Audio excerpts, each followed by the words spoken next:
Hey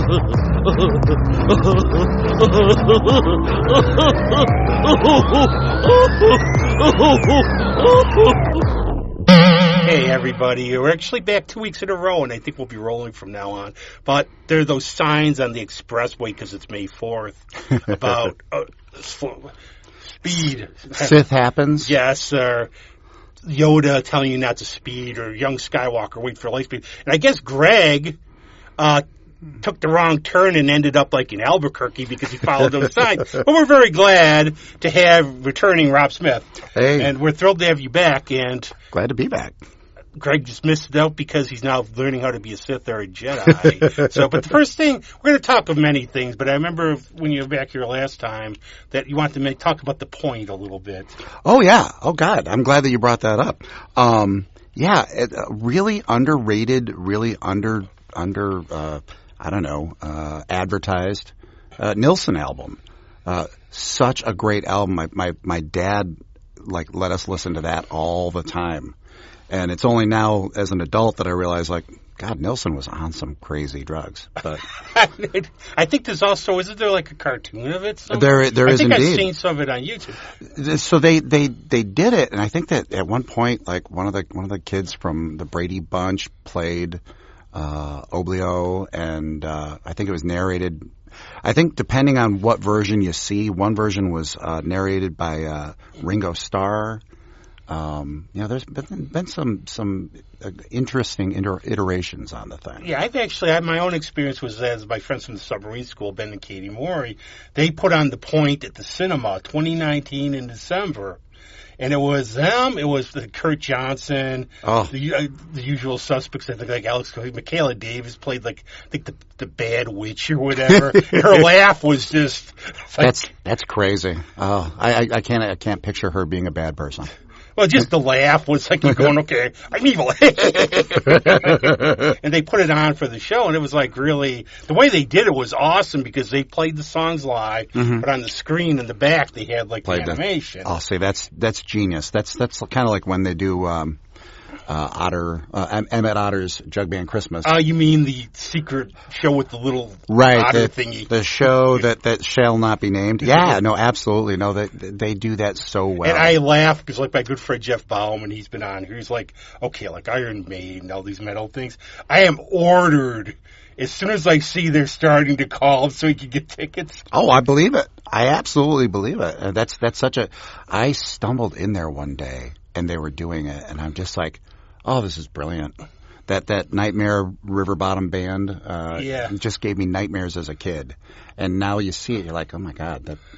There's no one still that is close to the child catcher from Chitty Chitty Bang. Childhood Nightmares. That was and it's not in the book, because I've read the book, and the book was basically Ian Fleming doing a Bond thing for kids. Mm-hmm. So the movie, as a lot of movies are, was different. Absolutely. But you could have left that guy out. always spice it up for everybody. But that's one thing I've been getting in, and I've always loved the idea of music. There's always more to explore. Oh. And one of the things I've been getting into, so we're talking about Harry Nilsson, is 70 songwriters and just the creativity. And one of the ones I've been hooked on is Year of the Cat. It's funny you mention him because he's coming to Rochester. Yeah, I saw that. With Livingston Taylor, James's less well-known brother. It's funny because Year of the Cat is a song that I've loved forever. And on my first album, Mike Gladstone had already put together a song that made me think of Year of the Cat, because it was about, kind of waking up in a dream, whatever. But yeah, Year of the Cat is one of the songs. I guess the story behind it, he was in a hotel with his wife. And I think creative people, how you can grab everything. I mean, right now you can write a song, pray about what it says on there. Oh, Roswell. Absolutely. Why not? But I think that's how creative people think a lot. They just put sometimes something will pop out of the ear. He's watching TV. He's like, I don't want to write. I guess it was the Year of the Cat in Vietnam. And he came up with the whole thing. And I just love that one line about she comes out of the sun in a silk dress running like a watercolor in the rain. It's such a great visualize. Line. Yep. The word pictures. And I was doing when I was in Geneseo last Friday. Mm-hmm. I'm strolling around like Peter Lorre, in a small town. Oh my God! If you know who Peter Lorre is, it really does tell a great story in a handful of words. When I think about him, Al Stewart, I was trying to explain to my sister, because she loves James Taylor, she loves Livingston Taylor. I go, Al Stewart, you're the cat guy. There's another big hit that he did. Oh, did she go, do you think I'm sexy? Nope. She most certainly, happily, she Time did not. Passages? Yeah, Time Passages. That's the other song that just leaps to mind. But she not as familiar with Al Stewart. Well, that's what I like going to eras, like going to the 70s a lot. Of what I've always noticed, like, okay, you get all those cheesy pop songs. Mm-hmm. But the thing, if you listen to the lyrics are really good and they're telling stories. That's it. And it's like something, well, yeah, there's sort of, and there's a weird uniqueness about them. Mm-hmm. Or like The Night Chicago Died, or, oh my God, as I called the story about the horse with no sense of direction, Wildfire. Wildfire, I love that. No, there are so many, and that's the thing that I feel has been lost, in pop music. There are a few people out still that I think tell great stories, Jason Isbell being one. Oh. But when you think about like Beatles tunes, they were writing 2.5-minute stories that had to tell a story. And you look at like Eleanor Rigby. What a rich story we they did told. that in grade school, where it's a poem. Sure. And I remember, like, nobody knew. I knew what it was. In a face she keeps the jar by the door. It's like, what is it? Makeup. Yeah, so much of it, when you read the words, you may not get, but with age, I think that you start to see more and more. I think it's the old story of, like, Ben Franklin. There was, like, some hat dealer. And it was like Thomas whatever, dealer of hats. It's like, be brief, cut down. I think all it did was there's a hat on the store. And that's my problem. That's why I do a podcast, because I ramble. Trying to cut down. It's like mentioning Hemingway. Hard. Just keep it simple. Absolutely. Try to pack everything in a sentence. Like, what did they mean? Father Mackenzie, which was going to be Father McCartney, but he didn't want to think of. Well, he didn't want it to be Father McCartney because it would allude to he died. He didn't want anybody to know that. Yeah. God, I forgot that he was already dead at that point. Yeah. No, that's it. Really, all those songs, and really any of the yacht rock, the tunes that we refer to as yacht rock, they tell great stories. On and On, Stephen Bishop. Yeah. Puts on Sinatra starts to cry. Oh, such a sets up a ladder and steals the stars from the sky. Yeah. Like such great evocative imagery in words. Then there's the one that if I listen to it, I don't know, there's just something wrong with it. Muskrat Love. Yeah, honest to God. Every time I see that, I hear that song, I'm like, what is going on there? I'm talking to my pal Todd Kratz about it one time, then we're going, you know what? You got to have a lot of guts to sing that song. Oh, yeah. That would be like on this, but Greg, you want to do one song on the drums there? I honestly, I can't even for the life of me imagine what would prompt that song. No, and it's weird. Like, we talk about origins of songs, and a lot of times they seem like they're obvious, but they're not. I was going through this in my head last night a little bit about songs, and again, like Ticket to Ride, I've been talking about lately. One of my all-time favorite Beatles songs. Sure. There's a haunting, like birds, almost hypnotic melody to it. Sure. But okay, on the surface, what does it sound like? It's just like a guy breaking up with his girl. Mm-hmm. But now I've heard different ideas for him. One of them is there was supposedly a bar on the seaside called Ticket to Ride owned by McCartney relatives, and they wrote it about that. Another one, I guess, is that Ticket to Ride's slang for picking up a prostitute in London. Okay, I could see that. Yeah, that's so I was having a discussion with someone the other day about songwriting, and he was saying, when you write songs, they're so simple, they're so clear, and I'm like, I think that we all want to be what we aren't. Like, I wish that I could write a story like the Beatles did, where it's got 50,000 different interpretations. Whereas, if I put something down, basically It is just exactly what it looks like. Yeah. You know, there's no obfuscation. I would be, as we mentioned, Hemingway before we went on there, more Hemingway than James Joyce, especially Finnegan's Wake. Oh my God!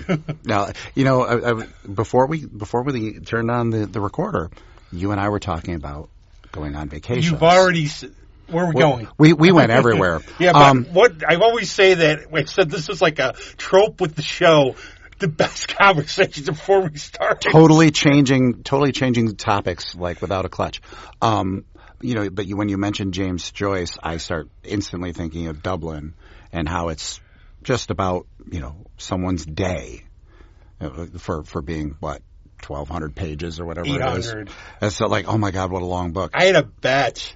No, it wasn't a bet. It was like a friendly thing about a friend of mine, and she's an English teacher. We're going to read this. Oh. So she's texting me. They're still eating lunch. I finished it after 800 pages. She quit. Oh, yeah. And me, because I always like the classics. I'm just when I'm getting through it, I'm going, hey, this is the Odyssey. Yeah, that's exactly it. I mean, it's the name basically says it. It is a play on the Odyssey. Like it's Stephen Daedalus. They've got that. And there's actually a funny review of it. Remember, this is a podcast, so we can swear. Where there's the review, some guy goes, the review said 800 pages of shitting and fucking. Well, I mean, that's... Redheaded women buck like ghosts. That's one of the ones. That's not a bad line. But that really, I mean, that's the beauty of it. It's the story. You know, when we talk about songwriting and where songs come from and things, like, how many things in your day could you tell an interesting story about? Like, you know, because for me to just go, well, you know, I woke up like 7:15 and, you know, got ready and had a toast or whatever. But James Joyce turns it into 800 pages. I'm a big Martin Gardner fan. I recommend Night is Large for everybody. It's like your grad school education right there. Okay. But he writes about word puzzles in Ulysses. Now, I'll be damned if I could find... I've always been a person of... I'm never jealous, and I always like to surround myself with people who are smarter than me on other levels and stuff, because it brings you up a little. And I can admit when this is beyond my... I've been trying to read Finnegan's Wake again, and I'm going, and this is about how I sounded at 4 a.m. when I was an alcoholic. But I guess this idea was... It took like 17 years. What he wanted to do with Ulysses, he wanted to chronicle a day, June 16th in Dublin, 1904. Yep. Doomsday. And for Finnegan's Wake, which nobody knows, it's supposed to be a dream. And I guess we get through the first 200 pages. He starts coming out of the dream, so it's a little easier. Okay. No, I don't agree with that. But I mean, you get like folk tales and... Now I'm going to have to go revisit. Well, I'm doing it right now again. It's been a minute. And we can talk about that on one thing. Nobody will know what we're talking about. Also true. No, that's God. So already we're like bouncing around and you've got the Carnival. I love it. I'll give you a good example. Like for songwriting, we'll go back a little bit to the 70s. Because that's what's like. My friend Greg Townsend of the High Rises. Okay. What's the one song? There's the one song, somebody, Sparks on the Highway. It was Nick Cruz, who he writes the lyrics with him a lot. He's up at 4 going to work. Some guy tosses a cigarette out of his car. Sparks on the highway. Greg's driving, sees an ATM inside a building, ATM inside. You have to think that way. You really have to, you know, but I don't know. Like, I've always wondered, are you intentionally, like, looking for things, or do you just fall into, like, a mindset where you are observing? I have a perspective I've never understood people who are not intellectually curious. Now, I always tell people it's not the old jack of all trades thing, but I know a lot about some things, but I try to know a little about everything, and I'm interested in everything. One time I read a 330-page book on olives. Really? It was good because the man loved it so much. I think I used to make fun of one of my profs saying, you know, he teaches about sewerage systems in Utica, but you can make stuff. It could be the most drab subject if you could teach it really. It could be the most interesting subject. That's why I have issues with some science writers where they just can't write. Oh, absolutely. But I have that curiosity about everything that's intellectual, and I always think, you know, I go back to the whole idea of Socrates is like you're gaining wisdom when you realize you know nothing. Right. So I'm always looking around, and I'm going out with a friend, like in the woods here. Oh, it's bamboo. She can identify the plants. I'm really? like, what's a flower? So then I try to read up a little bit, and I think people who are creative, like they just have a roving mind, and they see things in a different way a little. It's like Van Gogh, supposedly, or Einstein, they thunk a different way. Like Van Gogh would see vibrant colors. Einstein, I guess, saw lots of visually. That's an interesting concept. Now, I mean, there's so much, I talked about traveling. Like, there's so much outside of my narrow little world. And if you don't get out of your hometown, if you don't visit another country, if you don't try different foods, and if you don't listen to different music, like, how much are you missing out on? And I've always found, like, this is really politics, but, government space suck. People are pretty good all over the place, regular people. Yeah. Like, I was in Russia I was in Russia in January 1991. Oh, wow. Just before the revolution. And just the way, but one of the parts was like we're traveling, going to Warsaw. So I'm in an elevator in a hotel with a bunch of Iraqis, and we're going to have the Iraq War. And I'm like, I'm Canadian. They're looking at me, and they go, "You American?" Yeah, we Iraqis, and they're all hugging me because they're escaping to Turkey. Oh, sure. And everything, and people are fine. No. Like, I would have conversations. We never, like, at the Arbat or, like, on the street things, I was looking for chess sets. Never, we're trying, we can't understand, but people generally are fine. Or in London, and one of the best parts I've ever had in London was, like, my friends there, this one, like, soccer hooligan's like, "You, my dear, you're cute." But then he looks at me and goes, "But you're beautiful." Like, I love it here. I'm moving here. That's fantastic. And I love it because I was in Russell Square, which is like with Bloomsbury, the intellect district. But, but people are generally fine. And you also learn, like, this is going back to music a little. The big thing, I don't know if it happened to you in high school, but you had to be, like, part of, it's not really a gang, but you had to be the person. I'm the metal dude. I'm the emo dude, I'm the new wave dude. And, the worst thing would be, like, I was in gym class and we're going to go see Iron Maiden. I'm telling my friend, I got the new John Coltrane album. I see a friend of mine hearing him. It was, it's so funny to grow up. I look back on those times now where there were a lot of people who aligned themselves in groups. And I never really did. So I could hang out with the jocks, and I could hang out with the chess players, and I was on Model UN team. I mean, like, I was the ambassador from China. I mean, I was terrible at it. Make no mistake. Like, if we were doing like a mock thing. Yeah, I was a protester for democracy in China. I would make bad jokes, like if someone was the ambassador from Djibouti. I would make exactly the jokes that standard high school kids would, shake. It never leaves you, though. It never because does. I remember, like, I'm at the zoo with a friend, and the monkey, I said, "Look, he's peed," and I'm like dying, and my friend's like, "How old are you now?" Yeah, it's exactly it. Like, no, I'm still the same. I always say I'm not middlebrow, I'm highbrow, or I'm lowbrow. That I think I've said this to people all the time. Like, no matter how old we get, whether we're 12 or we're 92, I feel like your mentality reaches a certain point, and that is the mentality that you have until the day you die.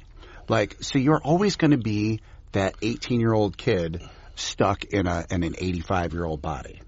So I hope to God that some of those immature things that make me laugh never leave me. Yeah, I'll go watch, like, the Hollywood Nights over Halloween, and still I've seen those scenes, and I'm, like, crying. Oh, yeah. No, that's Then I watch Titus with Anthony Hopkins and, like, Wages of Fear. That's exactly, you can really enjoy Shakespeare. And then you can go watch a Vince Vaughn movie and crack up for enjoying both of them and taking from them what is offered to you. That's why I always think there's so much out there to explore, and I never got, like, that's one of the things I've always pushed on the show, is to go see local music, try other music. You know what you like. You might... Sure. But that's the thing. There's something to be appreciated in everything. Like, I'm not going to go out there to a death metal show. I just won't. No, see, for me, it's too, somehow I don't have tinnitus, and it's just, to me, it's kind of noise. Yeah. But I appreciate if you like it. Oh, God, yeah. If that's your thing, do it. But I mean, like, when I grew up, I didn't really like old country. there were members of my family that would listen to old Waylon Jennings and stuff. Now I do get it. Why do you? But like, you know, if it's country, if it's rock, if it's rap, if it's, you know, instrumental stuff from Turkey, there's something to be said. There's something to be gained from listening to any of it. The interesting part about that is I really am in the same boat as you in terms of the music, but I was a hee-haw addict when I was a kid. I loved hee-haw. Loved it. The funniest line ever did not come from the show. It came from my dad. Uh-oh. He would have, like, the weird theories. Like, he had this weird theory that Rod Stewart wore pantyhose. And then you ask him to explain it. He does. But he's sitting there, he's watching Hee-Haw on, like, Minnie Pearl's on. He's like, bet she's a dirty old lady. Now, no proof. No, of course not. But I never really liked it. Then later on, you know what it was? It was, what do you want to call it, the alt country? I would start getting into, like, Townes Van Zandt, Dwight Yoakam, and those things. And I mentioned Jason Isbell. I might have seen him now numbering over 10 times. We took a guy's trip to go see him at the Beacon in New York, just to go down for a couple days and go see him. Such a great storyteller. Him and you know, the other one that I really like, Chris Stapleton, I think, that one has an ability to tell a story.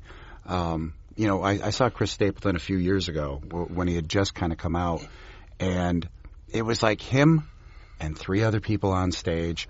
They never moved, but it was one of the best shows I've ever seen. And I have a good story about Jason Isbell, too. Now, one of my buddies, he met him when they played, I think it was at Water Street. I don't think it was after he left the Truckers. Sure. It was a show before I'd seen him, because I actually think the show at Water Street was a little better than at the Beacon, even though they were both good. Okay. But, so I go, he goes, he saw him by his trailer. He's coming out. He's like, just for a minute, just be nice. Hi, thank you. I like your work. And it's like, you know, I met you at Drive By Truckers. And he goes, I was an alcoholic, and was I an asshole to you? He's said that. He has completely owned all of that. That time was just lost to him. He wrote some great songs, but in terms of just his life, he was in such a bad place. It's why, like, you know, to see him get clean and continue making even better music. I have to get Foxes of the Snow now.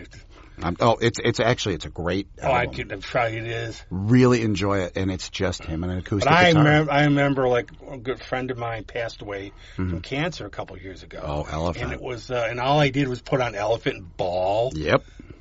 That is such a, and again, short song. Such a heavy topic, such a great story. I think that people will get, you know, some people get hung up in the fact that he uses a naughty word. But it makes the it real, though. It really does, person. because that's how people talk, you know. And I'm not one who loves, like, someone using the F word in a song. You know, I'm like, you're kind of limiting your audience, aren't you? But in that case, it's just a raw, honest song. That's the only word that he could use there. Yeah. I mean, it's really, to see it used with intention, not just for shock value. Yeah.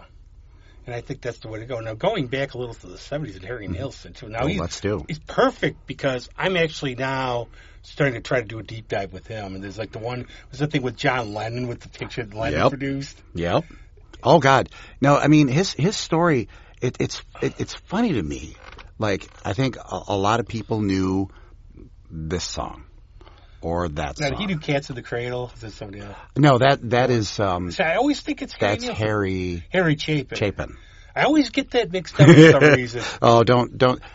Honestly, for some reason, Cat Stevens, there's a couple people like Harry Chapin and things. For some reason, I can kind of get them mixed up for no reason. If I sit there and I think about it, but off the top of my head, could totally call out the wrong name. But I'm pretty bad like that. That's why I've guessed out. Like, I've known you for how long? Introduce yourself, you know. Yeah. Well, that's also true. But, you know, Nilsson, you know, everybody thinks of, like, Midnight Cowboy, and everybody's talking. That's why the point, I don't understand why that seems less well known. And I think, too, some people who are creative, they don't want to always say, okay, this band, you have one album? Why bother? Because it's going to be the same stuff. I think creative people like to reach out and try and test themselves and everything. And Absolutely. I'm seeing that a lot. I think you want to go out there a little bit. And that's, like, if you don't test yourself, if you don't try something different, I'm not going to go out there and try to write a reggae album. Won't happen. Willie Nelson did. Well, and Willie Nelson could do just about anything. He might have enjoyed something on that island. They do a little bit too. I think he's very familiar with that type of music. No, so I'm not going to try that. But I mean, like, why wouldn't you try to write a rock album or a rock song, or try to write an Americana song? And I think too, as long as you don't force it, though. No, it's got to come a little naturally. That's the big thing. Yeah, I mean, and that's why I haven't written my great rock record yet. The great rock record.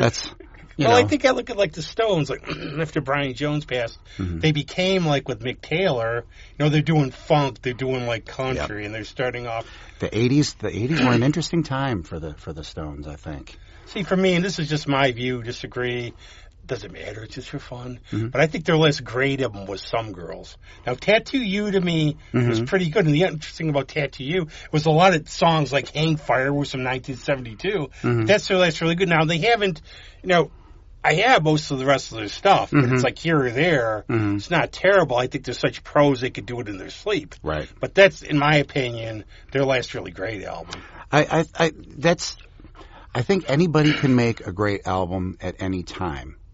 But doesn't it seem that when they are in their formative years, when they hit on, like Boston's first album, Boston isn't going to top Boston's first album because that was a greatest hits album right out of the gate. Sore porn. I didn't know that was a guitar on the cover. You didn't realize that? No. But I have like another great story. This is from, I was a guest on a friend's radio show, and we were talking about albums and songs that affected us. And I actually brought up the Smithereens Beyond the Wall of Sleep. Okay. But a friend of mine talked about rock and roll band from Boston. Here's the story he tells. When he was like around 8 years old or so, he was with his grandma. They were in Boston. And he goes to the record store. You know how we used to always do it? The good old ELO album for $2.99 with the spaceship and stuff? So we all had to have a little spaceship. So the Boston album just looked cool. Sure. So he bought it. So he's got it. They go to a cab, and they open the door, and there's another man there. And he's like, why don't you share the cab? So he's sitting there. He's looking at the album, looking. Then he sees the man looking at him. It was Brad Delp. Really? Yeah. Oh, can you imagine? That's insane. That guy, speaking of talented people, like Brad Delp, that voice. When you hit, she slipped away. Oh my God. Everything he did, like when you hear, knowing that there's no auto-tune, that was all done in the studio, like live with that voice. Who can do that? I always bring that up too, where we're like used to, I could be like, have my song here with Andy, and Rob's cranking out this guitar about the computer. You go back like to George Martin or like any of these, and they had to come up with this stuff and be really creative. I think we've lost something in a way like that. I'm being an old science fiction buff. Sure. They have to take get a bat, hit a phone pole to get the lathe. You had to be a little more creative because you can't just put a green screen. Yeah. Well, I mean, you and I were talking about how it's May the 4th. It's Star Trek or Star Wars Day. Well, now it's Star Trek for us. I know. We were talking about that also. But when you talk about like being creative and stuff, just makes me think of how they came up with all those special effects, the sound effects for those movies. Beating on the high tension line outside the studio to make the laser sounds and things. Like all of that creativity. We don't. Maybe it's because we don't have to. Maybe it's because somebody already did it. But I mean, like, who's doing that now? That was my review of Star Trek The Next Generation. First, and I like Star Trek The Next Generation. But I'm always going to be an original man. Absolutely. But what I said was, the problem I had at the beginning was a little bit too much Deus Ex Machina, where there's just too many effects, too many everything else, where I think you had to, like, I've always wondered, like, in the early Trek things, where, okay, we can only fire a phaser now because it costs money. Oh, yeah. You know, and again, my weird, eccentric family, where I'm freaking about Arena with the Gorn. Sure. And my grandma's like, well, Kirk will be fine. Yeah. Like, why? He's the star of the show. That is something that at least TV producers have gotten away from. Now, there have been a lot of shows that have killed off their main characters just so that you feel like, well, there's danger here. Yeah, but I also feel like, well, going back to watch Trek and everything, I think it ages really well, though. I think it's really intelligent. And they were putting stuff out there, and I like how we can talk. They talk contemporary issues, well, universal issues, but they don't preach. They're like, here it is. Yep.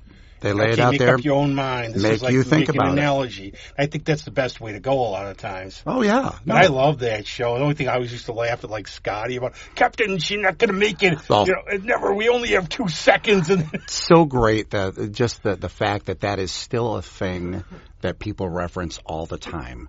You know, or damn it, Jim, I'm a doctor, not a bricklayer, and all that stuff. Like those things that we still reference in pop culture. That show didn't last 3 years. I mean, it's crazy to me what has spawned from just Gene Roddenberry. You know, a short little experiment. You know, a weird thing too. Suppose it lasted like 5 years, but none of this might have happened. Oh, it's yeah. Okay. Here's the show. Here's the box set. But I also think they struck gold in a way, because I'm not going to say William Shatner's the best actor. No. But he is. I think you can get where, and I do this a lot in my head. Okay, somebody's not a great actor, but they are perfect for the role. Somehow and they got it works. The casting was just great all around. Absolutely. Can you imagine George Lindley as Spock? Leonard Nimoy and Roddenberry said that was actually a choice.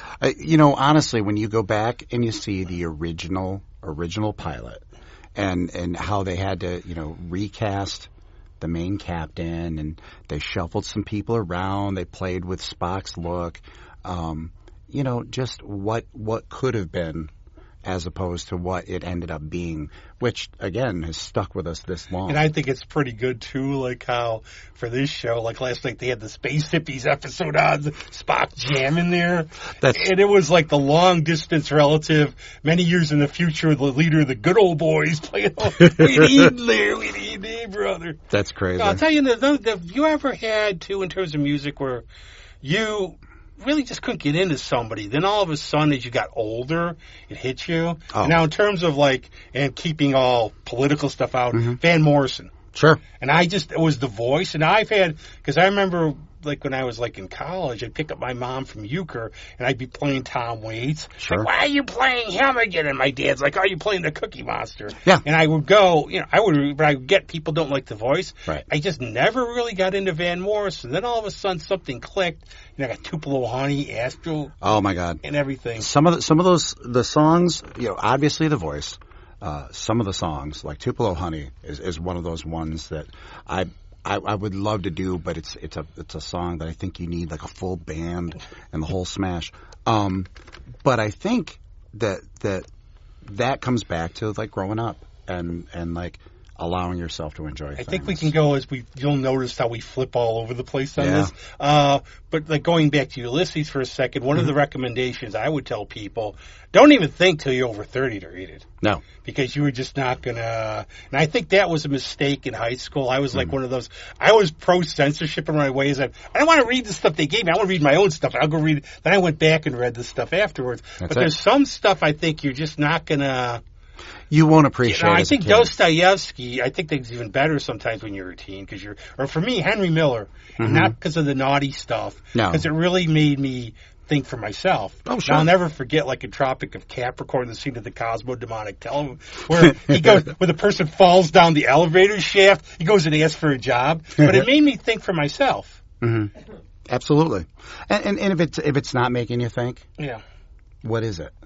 Entertainment sometimes. I mean, you know, I believe in, you know, escapism. Yeah, I've been reading. I've started Michael Moorcock's trilogy of like space. It's like the end of the universe. It's all a bunch of leisure hedonists who time travel, and the one guy wants to see if he could fall in love. Huh. Oh, I have to look that up. Yeah, I actually have this message you were telling you the because I always it's a trilogy. Starburg, I think it's Starburg because they travel around and it's steampunk stuff. The little, All right. But I just it's like everybody's Oscar Wilde basically. And they, It's an interesting thought. No, it's interesting. It's like it started a little slow because you have to realize his mom's also his lover, and then they're going around whatever floats your boat. Yeah, I guess that especially in the 90th century. Who cares? And they grab people this is one guy who's just miserable. He wants to be miserable, and all they do is they try and kidnap people, put their menageries and stuff. All right, that sounds like a thing. It's got me hooked. All right, but I think that's we expand. But you expand your horizons at all these things. No, that's exactly, and then that's if you aren't curious. Yeah, and I'll go back again in terms of telling stories. We mentioned. What about Ray Davies? Oh my God. No, I mean everything that they did. I didn't get mad really, but I was sort of disappointed when I did the door and do a lot of people at the Old Toad in my time. And I would talk to these English kids, and I'm like, okay, what do you think? Who are the Kinks? And to me, it's I think Ray Davies is so English, so England, that I can't believe this. It's like I'm standing in the store one time and can't help hear these kids. There's this guy on TV. He's old. He had makeup on. It's dripping off. I'm like, Bob Dylan? Who's Bob Dylan? Oh, God. And that's a song, again, we go back to songwriters. And now I've heard Dylan does Street Legal. But one of my all-time favorite songs of his is Changing of the Guard. Okay. Now, I don't think he knows what it's about. No. I honestly, truly hope and pray that he doesn't understand half the stuff. Well, I guess written. Tangled Up in Blue is about his end of his marriage with Sarah Dillon. But I think sometimes he just makes up. I just if you read his interviews, I think partly he's working people because he gets so tired of it.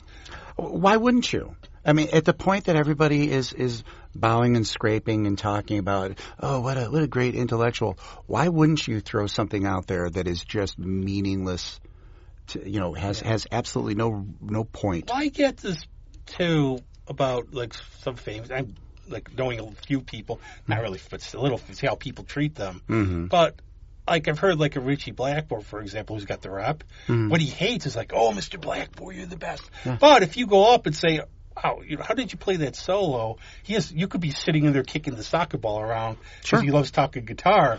That's it. It's a story, supposedly, you would think it's Winger.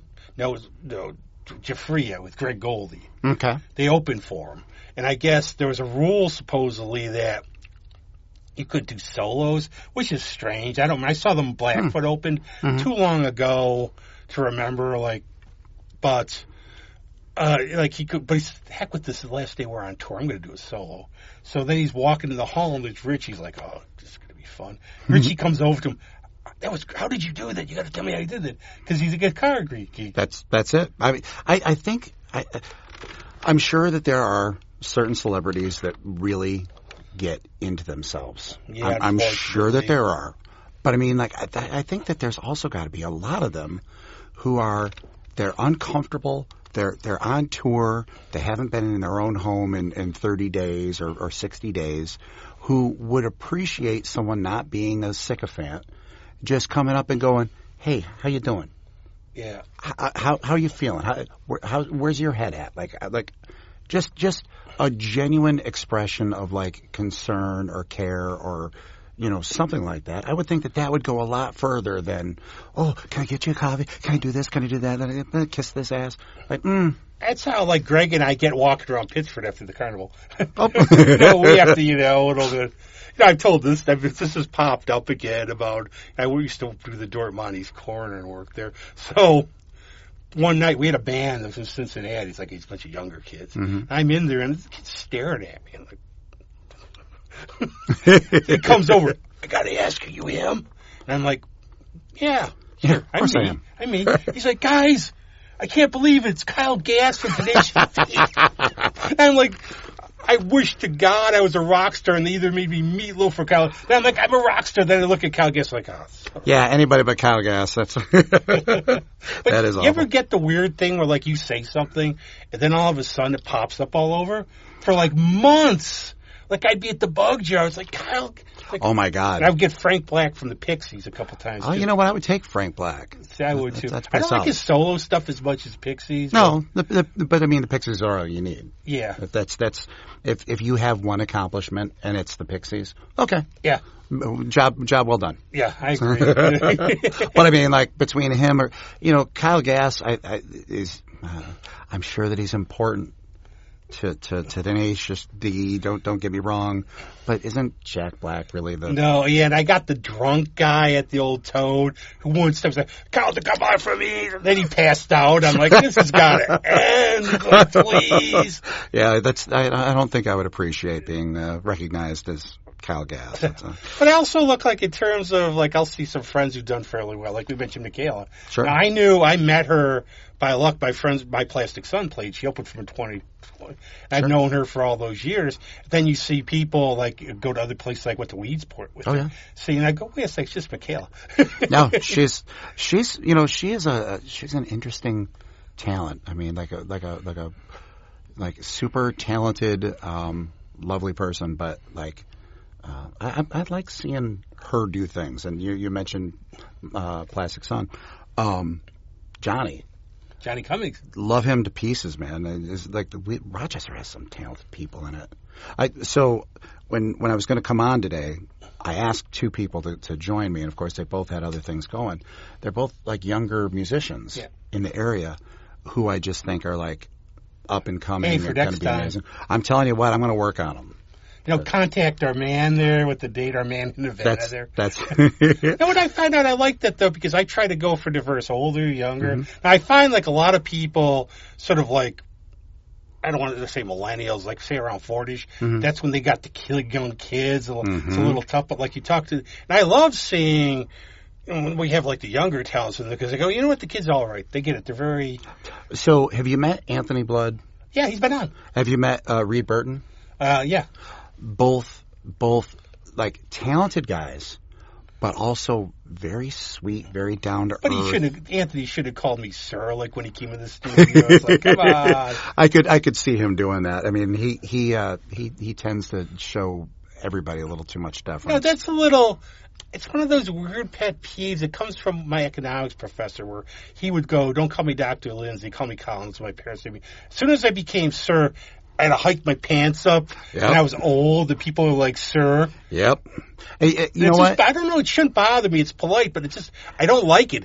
As a kid, I thought that I was doing a smart thing, calling everybody sir, and now that I'm an adult, hate it to pieces. Yep. So I mean, I do have like with Greg, he can't make eye contact with me, or but he's the co-host. Right. What he could do. One thing we should get into, because we mentioned it too, is Vonnegut. Vonnegut. Well, this is like bringing up how I don't want to call it low culture, but like slob comedy, or just watching a plain movie can bring you. Because the first time I ever got into Kurt Vonnegut was Back to School because of the scene. It's a brilliant film for being as dumb as it is.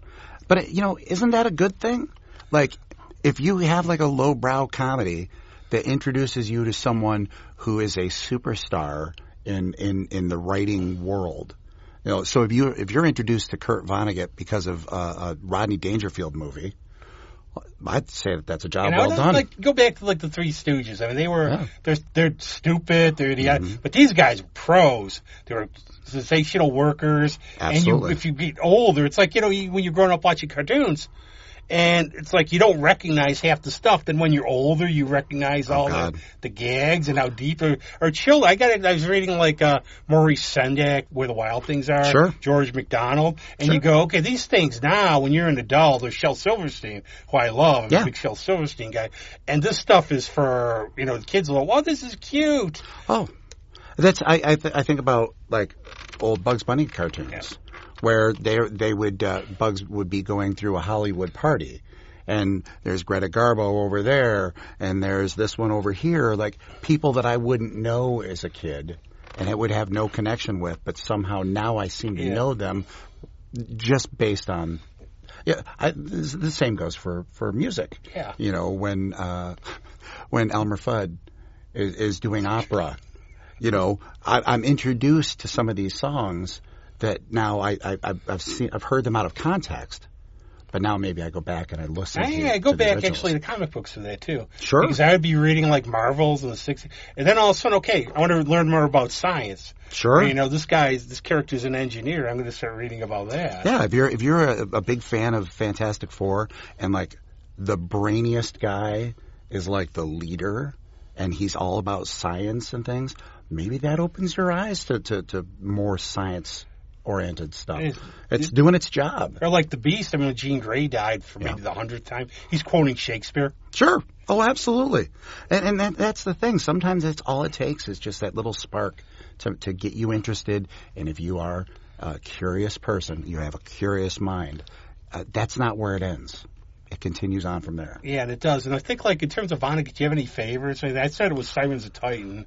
No, I think like a lot of people, I started with Slaughterhouse-Five. Then I went to that. And that was down by the Bop Shop, across the street, by the bank, if you walk down there's a sign about this is where Billy Pilgrim was born. Is it really? You can go, because I was dog sitting down by Crossman, so I went for walks, and I'd go up to, like, by the market. Okay. So if you walk, where, like, what that M&T Bank is, okay. You go by the Bop Shop, it's like a blue sign, go this way, and it says this is the birthplace of Billy Pilgrim. Is this one of the New York State history signs? It's one of those, it's gold and blue. And gold? It's right, yeah. Every time I see those damn things, this is how curious I am. Every time I see those, I want to stop my car to figure out what they're talking about.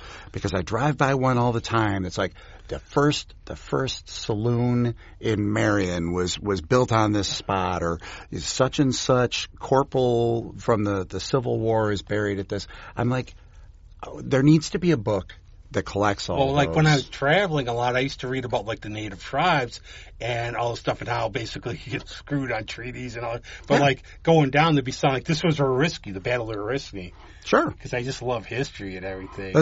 So I live in Geneva, and there's a big rock with a plaque on it about Sullivan's march, some march or something. That it's there. Who knows it's there? And why don't you put some of those things together?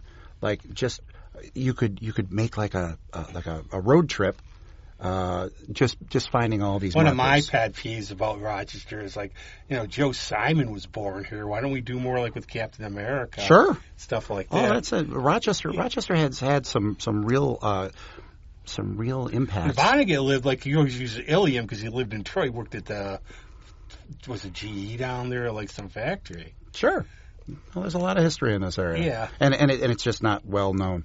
No, I don't get it. I don't get how people don't get history. I just love it. No. It's like you're being an explorer. You're going. It is, but also, when they talk about people who don't learn history are doomed to repeat it, I think we're seeing that again. Well, I go to where, I think I should have been, like I said, my 9 lives are almost used up. I had my, death. And I go, I'm in extra innings. I'm trying not to sweat stuff, but I'll see people going crazy, like, about what's going on in the world. And what I go is, like, you go back, these are the same concerns. It's like popping up all over again. I always pointed out to an Eisenhower campaign ad in the 50s where it could have been from the 90s where it's like, yes, General Eisenhower, it's the budget, it's this or that. Oh, it happens all the time. These things that we think that we're going to try to fight our way through, they'll come back again. It's like a 30-year cycle, something like that, where the same things that you were worried about 30 years ago come back just the same as your bell bottoms. And your mom jeans. And I always try to look. I don't look as much long term because I'm too old. But I always would tell the story like somebody's going to go. My dad, he grew up in the Depression. Things are so bad for him. They had to pawn him off to relatives because they couldn't feed him. They had the big family because of no birth. Obviously. Sure. And I think about how he always told me that about don't begrudge people food or that. You don't know when you grow up like that. Anybody who has ever read any religious text. Yeah. Most religious texts say that you take care of your neighbors, you take care of I also look at it, strangers. I don't know what I believe in. One of the big questions people have asked me after I was dead was, what did I see? Oh, did you see anything? And if I was an asshole, I'd be, you don't want to know for yourself. One of my friends like, that's really mean. I don't want to You know spoil what? it I for wasn't you. really there for that long, but I had a feeling. But I go, I think we're all, okay, these are the sincere ones, not the Elmer Gantries. And stuff like that. You won't be saved, my brother. Just give me all your wallet. Yeah, I was going to say, you don't want that money. But I think that we're all looking for these universal things all over the world. And we all come up. It's amazing how. That's why I've never gotten like why people, different religions, are fighting because we're all looking for the same kind of. We're like, how are we here? Right. That's the whole story about Gilgamesh. Sure. Where these guys didn't know what was. And by the way, there was a flood there too. But we didn't know. We're trying to figure out what is like. They knew people died. And I always think there's a really good book called Empire of the Summer Moon about the Comanches. And it's like they're almost like Neo-Stone Age people. And I got a kick out of it in a way because, what their philosophy was, we're here, whatever. I'm not going to go crazy because like we could talk about for 5 hours, how did the universe start? Well, that's maybe then if we're never going to really know the answer, maybe the best thing to do for us is to get out there, listen to new music, have new experiences, travel new places, and maybe try to see what's there while we're there. And now I would not, as you notice how fast this goes. Oh, it goes way too quick. But the one thing about, what's Junkyard Field tripping up to? I'm sorry to interrupt though too. And I was like, where the heck did you get that picture from? I'm not sure. Mike stumbled across that. Dude, I would buy this in a second if I saw it. I know, right? It really that. So the whole point of the album, that song "Reach," is just about when we destroy the earth and we have to go find another place to live. That's kind of what "Reach" is all about, and that kind of led to like the alien astronaut on the cover and some of the space imagery there. Junkyard's been playing. It's slowed down for the early spring, whatever. Summer's looking real busy. So that's my dilemma in the summers is so. Plus, I'm trying to get over my anxiety about going out again. Oh yeah, that's weird. It's hit me. I think I tried to do a few podcasts about 2020 and it affected people a lot of ways. Really, I think a lot of people are still messed up for it. Absolutely. But I have that introvert extrovert side. Like if you don't know me, I'm really shy and just going out. And I think my introvert side was, you shall not go out again.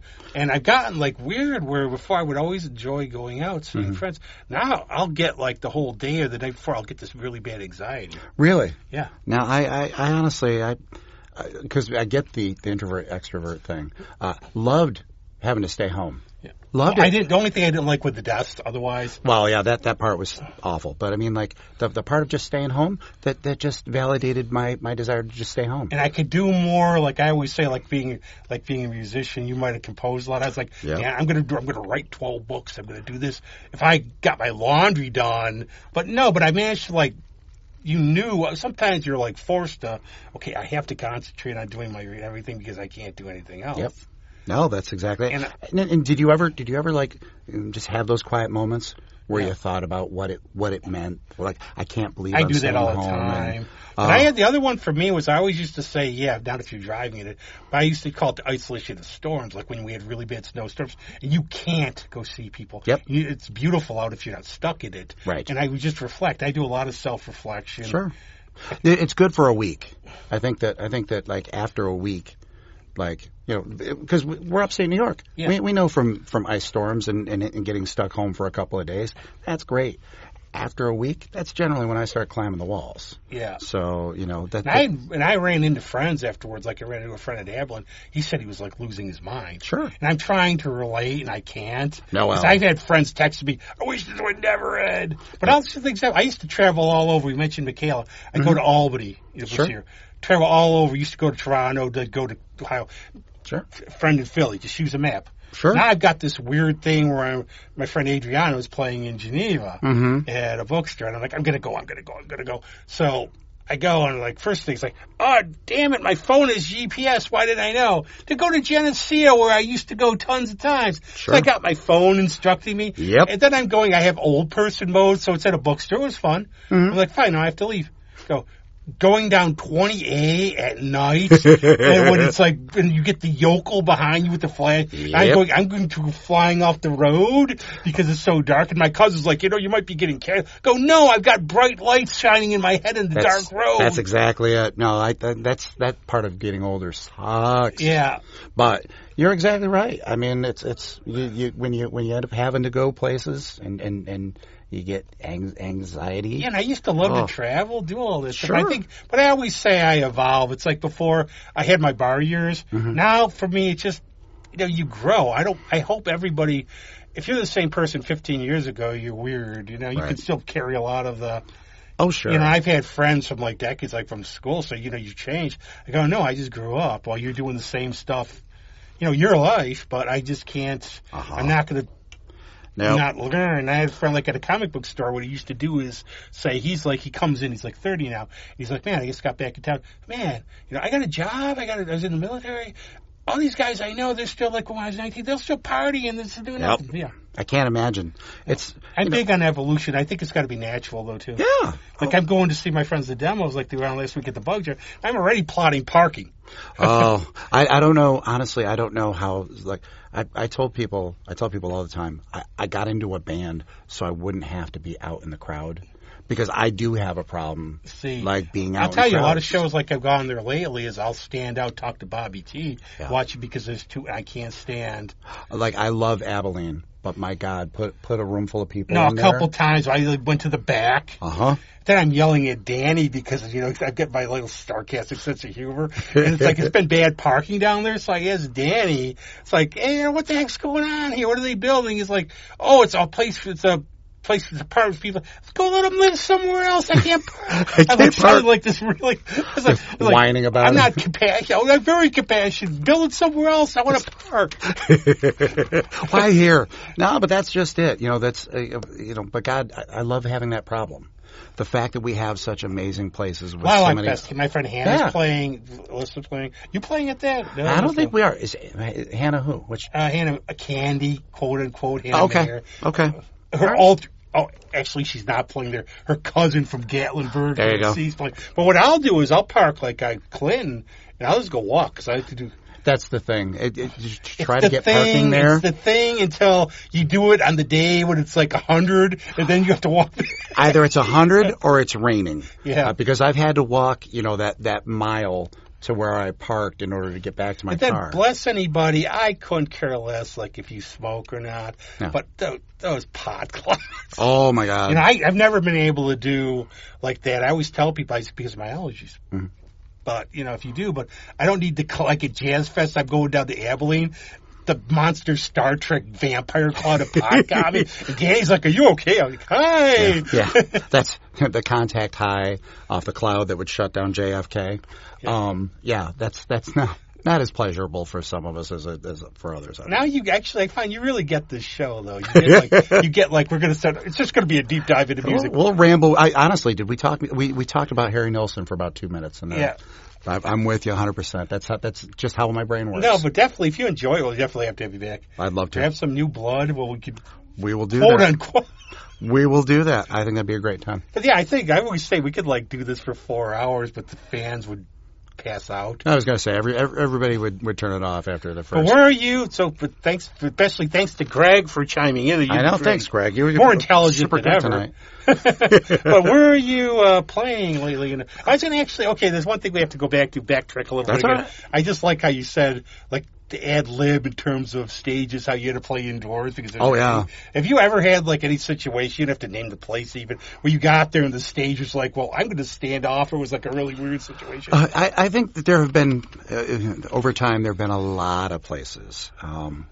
There's a joint that Mike and I played as an acoustic duo where we were basically standing between the men's and women's room doors. Super awkward. I don't know if you've ever had to excuse yourself out of someone's way while playing so that someone can go use the restroom, but I can assure you it's not as much fun as it sounds. I would think I could live with it as long as when you started playing you didn't see a look on the face and them covering their mouth and running. What's coming up for you now? Let's see. I know that we've got... Interrupt, sorry. Go ahead. Do you have again, website for Junkyard. Oh, yeah. Just on Facebook all over. So we're on Facebook. There is a junkyardfieldtrip.com. But, I know that we're usually good for a couple of Bunsey shows a Watch those desserts, man. Oh, I'm telling you, those milkshakes are fantastic. Strongly recommend the liquor in them. I'm trying to, off the top of my head, there's a bunch of things coming up. I know that we've got some Iron Smoke gigs coming up. I know we're going to be on the Colonial Bell a couple times this year. Obviously the Fairport Music Festival. I will tell you, like Colonial Bell, and I've been on. Bring a jacket though a little bit because you'll be surprised when that sun goes down how cold it is. That temperature just drops like a stone. But if you've ever been on, I've done it. When we've played, like up on top, yep, going underneath those bridges. Like if you start doing Comfortably Numb, going under those bridges, and no effect you could ever put on will match the effect of going under that bridge. All I'm thinking is like every drummer I know, I'm surprised they don't get hit in the head and go flying because they're drummers. The drummers are the lucky ones. Yeah. They're the ones who are sitting down. Like duck. The rest of us have to duck. I've totally gone to like the Joe Strummer, wide legs spread stance just to try to avoid getting hit by oncoming bridges. Good times. But it's a great, we're just so lucky in this area. And it's beautiful, too. Like, if you hit an iceberg, I think you could swim to shore. Let's certainly hope so. Although, let's hope that you're in an area where you can get up out of the cave. Okay, this is one of my weird paranoias because I will look when I'm walking on the hill. Say, I'm not a bad swimmer. Mm-hmm. If I fell in, where could I get out? See, that's, so, I actually got to listen to Captain Tammy Grimes from the Colonial Bell, and her dad was instrumental in having, if you look, there's a line, the cable that's strung through some of those areas where there's not an easy out, and that cable is there for people to have something to grab onto if they were to fall in. My luck would be like the only time like a bull shark just way up, big bite on my butt. Gigantic, lake trout or something from travels up the canal. That got dumped in Lake Ontario. 3 eyes and octopus or whatever. but that's you learn things on this show. Yeah. So the next time you fall in, you got a cable to grind. That's exactly. But very cool having you on, man. Always a treat to be here. And you can pick out. We'll play a Junkyard Field Trial song. What do you want to play? Let's see. What's something off here? I really love. You know what? Pain is Better is a great tune. Just listen to the words and I'll let it. I can picture Comfortably Numb and Pain is Better going back to back. Oh, there you go. Yes. Well, we'll definitely see you again. Thanks a lot. It's a pleasure to be here. Appreciate it. Thanks a lot, man. Take care. When there's a will, there's a way. When there's a way, there's a sign.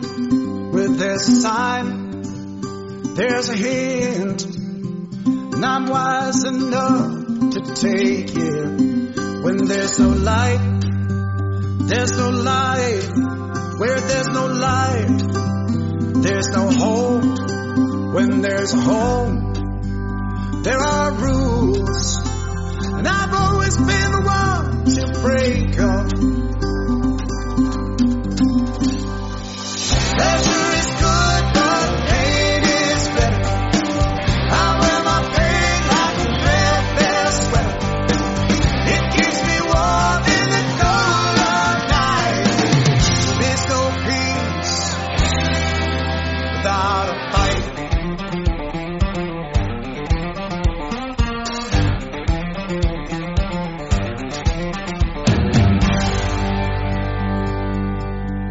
Where there is smoke, there is fire. When there is fire, there is hell. Any hell must have a devil, and I know he's bound to take me. If you can fly, there's a wing. But there's a wing, there's a prayer. Where there's a prayer, there's a God, but I don't expect He'll save me.